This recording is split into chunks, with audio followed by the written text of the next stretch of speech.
All right, team, what's up? Happy Thursday. Welcome to another Leadership Thursday. I am Dr. Jeff Moore, currently serving as the CEO of ICE, lead faculty for cervical and lumbar spine courses, and thrilled to have you here. I have been wanting to do an episode about hiring for a long time. It's actually going to be a two-parter. I tried to get it all into one episode. It's not reasonable. It's going to be a two-parter, but I have a lot to share on this topic. Before we jump in, want to mention a few courses. I told you last time I was on, we have 12 to 15 courses a weekend now. I probably can't mention all of those in one go, so I'll just highlight a given division. Today, I'm going to highlight total spine thrust manipulation. So Justin, Britt, the crew have a bunch of courses coming up. One of them is this weekend. Yeah, October 1, 2. That's in Dallas, Fort Worth. I believe it's in South Lake, just outside of Fort Worth. So if you want to check that out, in a couple of weeks, they're going to be in Wichita, Kansas, October 15, 16. And then in November, the first weekend, 5, 6, they're going to be in Celebration, Florida, outside of Orlando. So if you want to catch total spine thrust manipulation, get those skills tuned up. Quite a few opportunities to do so here over the next few weeks. Gut Check Thursday. This was brutal. This is my fault. I got to claim this one. I shared this workout with Alan. So what you're going to do is you're going to do this workout, this 15-12-9 in 6 minutes, and then in 5:30, and then in 5, and you're going to work your way down. If you don't get it done in the allotted time, you're done. Otherwise, you're going to give yourself, obviously, the rest of that time plus 1 minute to rest, and it's going to keep getting shorter and shorter. So it's hang power cleans at 135.95 and then bar over burpees. 15-12-9 rep scheme. It's really ugly. It really tore me up inside. I told the crew it was the first workout that didn't have an assault bike that had me feeling pretty woozy when I was done. So give that a go. As always, make sure to tag Ice Physio and hashtag Ice Train, hashtag Gut Check Thursday. It's so fun to watch all these videos come in every weekend. All right, team. Hiring and where most people get it wrong. And it's really an issue of equal parts philosophy and then actual mechanics. But once you get the first one right, the second one comes for free. So let's chat about this. So let's just bust the common myth. Let's open up by saying what the issue is. That is the misconception, okay? You do not grow big enough to make room for great talent. You identify great talent and support them as they contribute to your growth. This is what you should be doing. I'm going to read it one more time because we've got to get this straight. You do not grow big enough to make room for great talent. You identify great talent and you support them as they contribute to your growth. That's the way to get it done. Your job is not to have the customers lined up and ready. That's not your job. That you don't create this huge margin and then be desperate to hire somebody. That is not your job. What you do is you have the right resources, the relationships, the systems, all of these things in place that when great talent comes on board, they can use that to grow their own business, their own following, their own niche. Team, the first route doesn't make any sense the way it used to be done. This idea of get so big that you're overworked, that you're busting at the seams in this desperate attempt to create business for somebody who doesn't exist yet. The reason it doesn't make sense is, number one, that just sounds uncomfortable. But number two, that's your business that you just grew. It's not in the niche area with the intangibles that are going to make that next person with great talent come on board, whoever's coming on board. This business is not really nurtured for them. It's not right for them. You don't even know maybe who that person is yet. So how could it be? You can't create business for somebody else and have that really be a dead ringer. They need to grow the business in the area where they're going to thrive. That's what makes it a home run. Now, this highlights a very different way of doing business, doesn't it? Because if you look back, decades and maybe even a generation ago, everyone did it the first way, right? The company, the entity grew. And then once there was extra business, they hired somebody to do that business. But Does that feel as wrong to you as it feels to me? Like that person's just coming on to turn the wrench for the company, right? To do whatever extra business happens to be laying around that they may not be passionate about at all, but they're just coming on because there's an overflow of business and somebody's got to do it. So there's somebody. This is a very different generation. That's what makes it so fun. We look at it differently. We look at bringing somebody on who has special, unique talent and passion. We create systems. Those people can now find their purpose by going after customers they want to serve, by doing things the way that they believe in, by leveraging our systems, but by growing business that they are built and feel called to serve. Those are two completely different things. But that's why you really can't grow business for that person.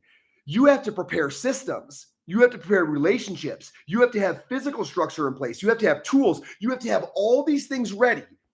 Get the great talent and then get them everything they need so they can grow demand that they want to serve. They feel called to serve. The other way can't work if you're thinking about purpose-driven occupation. It can't work. Okay, so that's the number one problem. The number one problem is people think that you need to grow big enough to make room for great talent.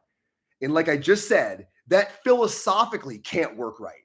You need to get your systems perfect so that when great talent comes on, you can expedite their growth towards the division that they feel called to serve, towards the customers that they feel that their skills are uniquely positioned to serve well, particularly well. That's the new game.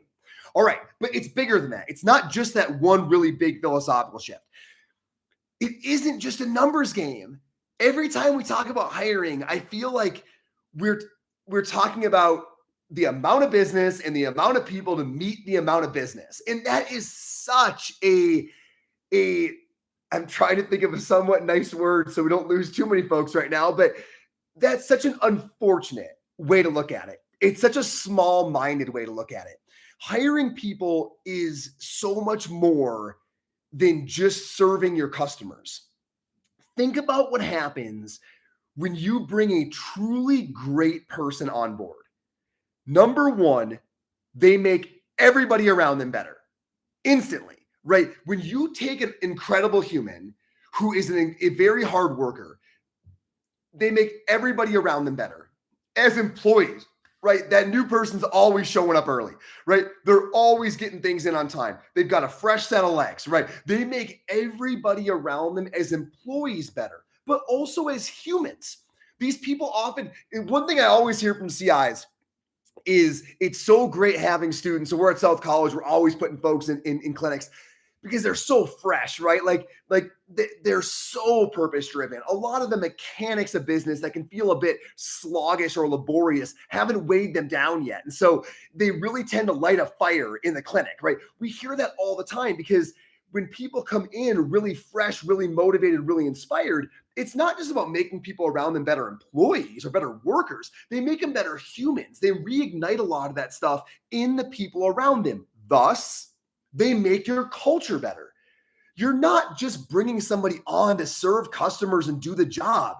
You're bringing a great person on because of all of these ways they make your entire business ecosystem better. So that's why this constant obsession of am I ready to hire drives me crazy. Because if you care about the culture of your business, you're always ready to hire great people because doing the actual job is probably the least important thing they do. So thinking about where that has to be to bring them on doesn't make any sense. Okay, another great thing. This list could be long, but they make everyone around them better, number one. Number two, though, they look at your business with a fresh set of eyes. You don't realize how kind of just in the day-to-day you get, even when you're absolutely inspired, when you're trying to do your best, there is just an effective routine that has some positives, but it has some negatives too, because you don't see little things, asymmetries, opportunities. People that come in with that fresh set of eyes, they see opportunities because they're not in that day-to-day yet. So they have that incredible non-biased 30,000 foot view where they say, hey, why aren't we doing this?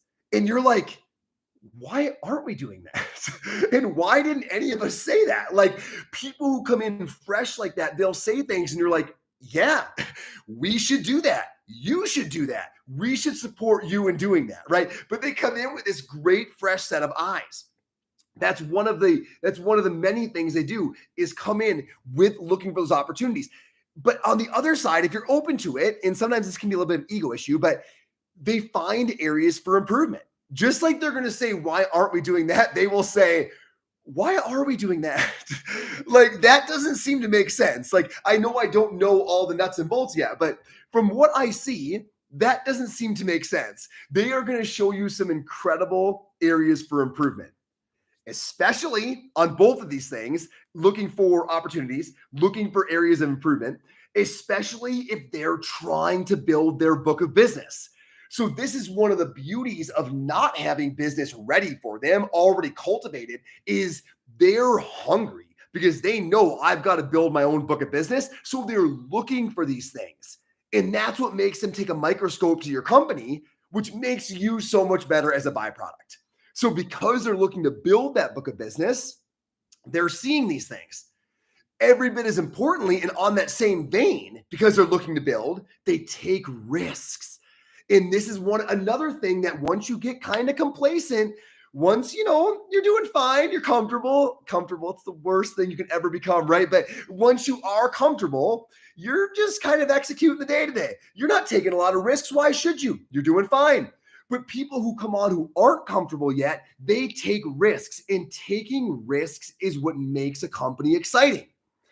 If people don't have a book of business yet, they have to take risks. Well, now by nature of that, your company's taking risks again. And that is an absolute adrenaline shot for any organization who's been around for any period of time. Getting somebody on board who's really hungry, taking risks, looking for opportunities. These are the things that make your company exciting to work with, for, in, whatever. When they come on without a pre-prepared book of business, that's when you get all of these things on steroids. That's when you get all of these incredible benefits that have nothing to do with serving your existing consumer. Okay, so it's about philosophy, right? And what you have to do to get ready for that person. It's about looking at hiring is so much bigger than someone just coming on to do the job. There's so many other things they do. So how do you know when you've made this shift properly? How do you know when you've made it aggressively enough? My answer is always when you're not looking to hire, but certainly when you're never desperate to. Desperation to hire happens when you wait for the right time to hire. Team, if you believe everything else I just said, the right time to hire is anytime a great person's in front of you.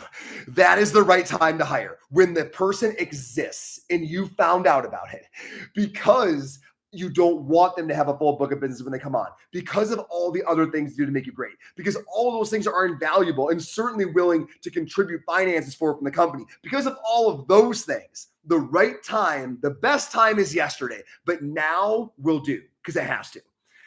If you're thinking like that all the time, you're very rarely understaffed. Now, there are some obvious complications.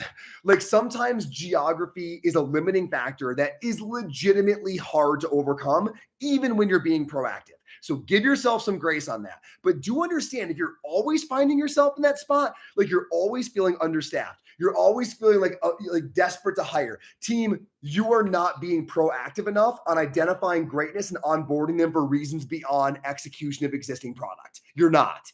So just have that tough self-realization and make that switch. Now, it brings up one final important point. And I was right. There's no way this is not at least 2 episodes. It might be 3. Who pays for it? So that's kind of the elephant in the room, right? Everyone's sitting there saying, well, Jeff, I can't do that because I've got to pay that person's salary. I've got to do it. That's a great question. It's another part of a huge philosophical shift in the way that business is now being done compared to where it was 30 years ago. So let's be clear about one thing. If you're going to pay for all of that, so you're going to pay the person a full salary, right? Like you're going to cover them literally to the gills, right? Full salary, benefits, yada, yada, yada. And they don't have any business to generate revenue.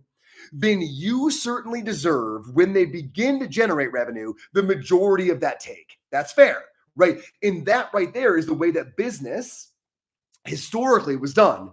You would pay early on, but you would have some business already built up. But the expectation was that even once that person was fully going, fully productive, that you would take the vast majority of the profit. The other way to think about it, though, is that if they build their own business up, leveraging your systems, so you've got the resources, you've got the relationships, you've got systems, but ultimately they do take that risk of building up business while they aren't getting a full salary. So they're hungry, they're grinding, but you have everything they need to be successful.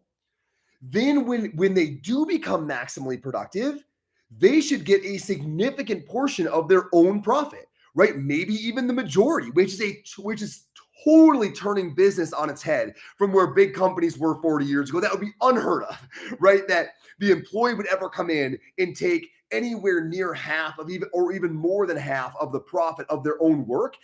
But if you do it this way, that's possible because the company didn't have to really overextend themselves. They had to develop a lot of things, systems, relationships, etc.